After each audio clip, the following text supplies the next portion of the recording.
ഭൂട്ടാൻ വാഹനക്കടത്ത് കേസിലെ മുഖ്യ സൂത്രധാരൻ വിശ്വദീപ് ദാസിന്റെ കൂട്ടാളി പിടിയിൽ. ജയ്പൂർ സ്വദേശി യഷ്നെയാണ് കൊച്ചി കസ്റ്റംസ് പ്രിവന്റീവ് വിഭാഗം പിടികൂടിയത്. ഭൂട്ടാനിലെത്തി വാഹനങ്ങൾ കണ്ട കരാർ ഉറപ്പിക്കുന്നത് യഷ് ആണെന്നാണ് കസ്റ്റംസിന്റെ കണ്ടെത്തൽ.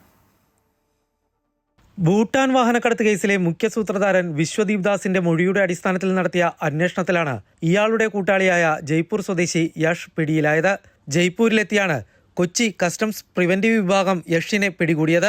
ഭൂട്ടാനിലെത്തി വാഹനങ്ങൾ കണ്ട് കരാർ ഉറപ്പിക്കുന്നത് യഷ് ആണെന്നാണ് കസ്റ്റംസ് കണ്ടെത്തൽ. ഈ വാഹനങ്ങൾ ഇയാൾ ഡൽഹിയിലേക്കും രാജസ്ഥാനിലേക്കുമാണ് എത്തിച്ചിരുന്നത്. ഇവിടെ നിന്ന് കേരളത്തിലേക്കും കാറുകൾ കടത്തിയെന്നും കസ്റ്റംസ് കണ്ടെത്തിയിട്ടുണ്ട്. പിടിയിലായ യഷിനെ കോടതിയിൽ ഹാജരാക്കി റിമാൻഡ് ചെയ്തു. കേസിൽ വിശ്വദീപ് ദാസ്, അസമിലെ ബോംഗേഗാവ് സ്വദേശിയും മോട്ടോർ വാഹന വകുപ്പിലെ DTOയുമായ ദീപക് പട്ടോവാരി, അസം സ്വദേശികളായ അയൂബ് അലി, റിങ്കുവെന്ന MD മുസ്തഫ, ജലാൽ മണ്ഡൽ എന്നിവർ നേരത്തെ അറസ്റ്റിലായിരുന്നു. വിവിധ സംസ്ഥാനങ്ങളിലായി വാഹനക്കടത്തിൽ പങ്കാളികളായ നിരവധി പേരുടെ വിവരങ്ങൾ വിശ്വദീപ് വെളിപ്പെടുത്തിയിരുന്നു.